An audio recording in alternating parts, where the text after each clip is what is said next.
Magluluto ako ng Spanish rice. Itong kailangan natin, tomato sauce, red bell pepper, garlic, onions, 2 cups rice, olive oil, beef powder bouillon, and celery peas. So ayan ang ating mga kailangan. So tara, lutuin na natin. Lagyan na natin ng mantika.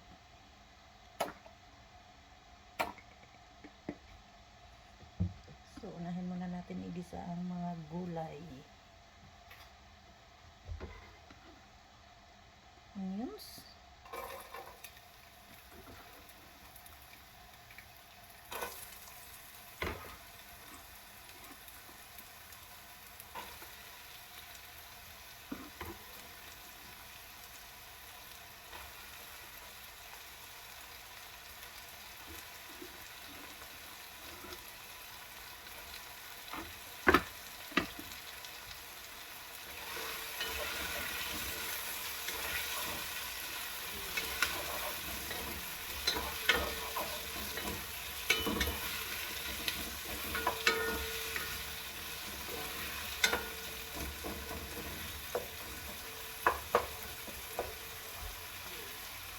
add na natin ang garlic.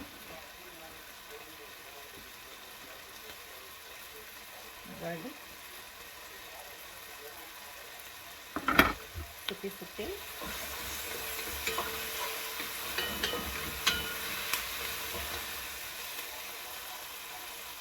Isunod na natin ang ating bell pepper.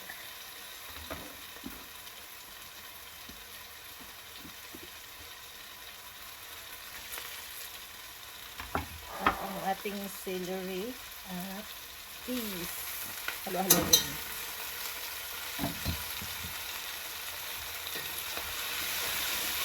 Yeah.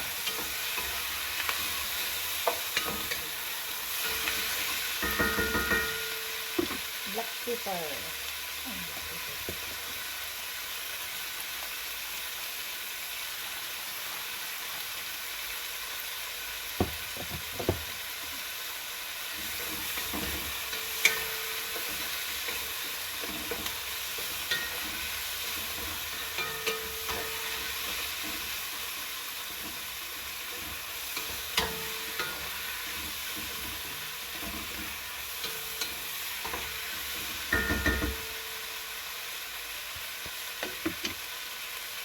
Lagyan na natin ng beef bouillon.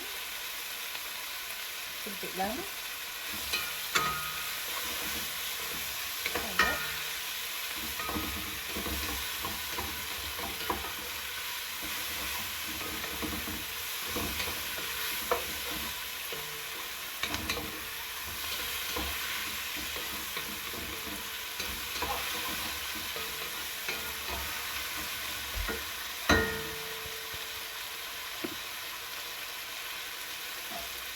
Takpan saglit.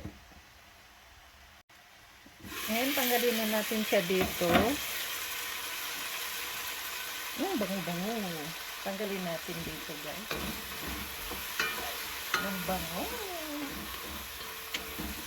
Amoy ko ang bell pepper, onions, at garlic. So, tanggalin natin siya dyan. So, lutuin na natin ang ating rice. Dagdagan natin ng mantika.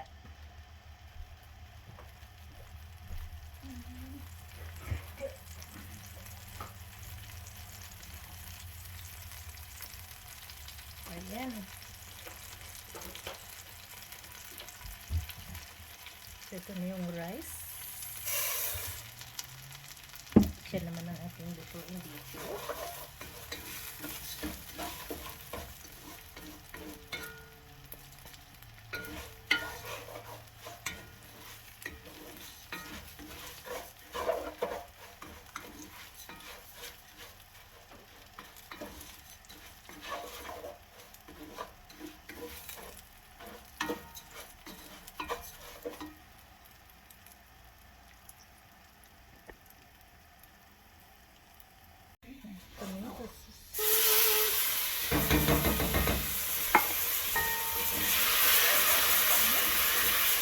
Ow!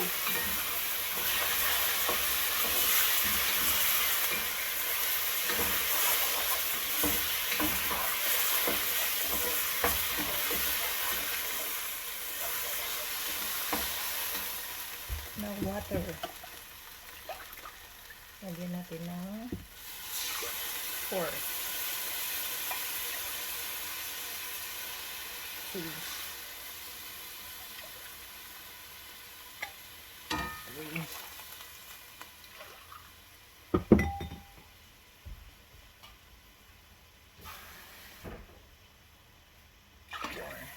Ayan, so tapos na maya ibalik na natin ang gulay na beef powder.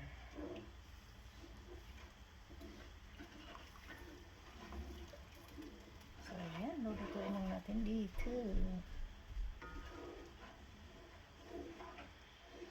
That's an enox, isn't it? I think so. Okay. You need some?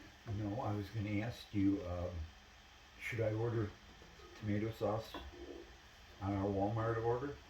Maybe, yeah, next time. Tomato 8 sauce. cans are only $5. Oh, wow. We paid, I think, 50 cents each. On that one. What? No. 50 cents, yes. 90 cents. 90. 90 is the Hunts. Oh.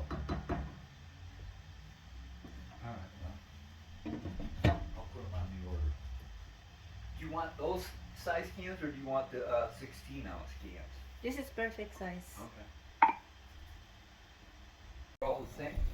No, chicken and seafood. I can get more later for her. Still got 2 left.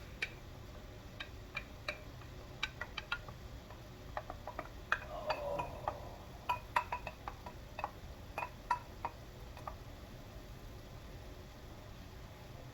Well, that little part for the throttle is here for the big truck, but I don't feel like going to the post office.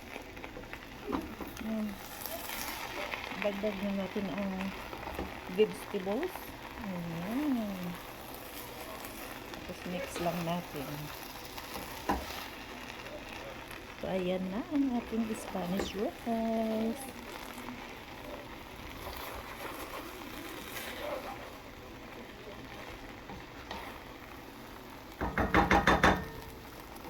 Lagay lang natin siya sa low fire.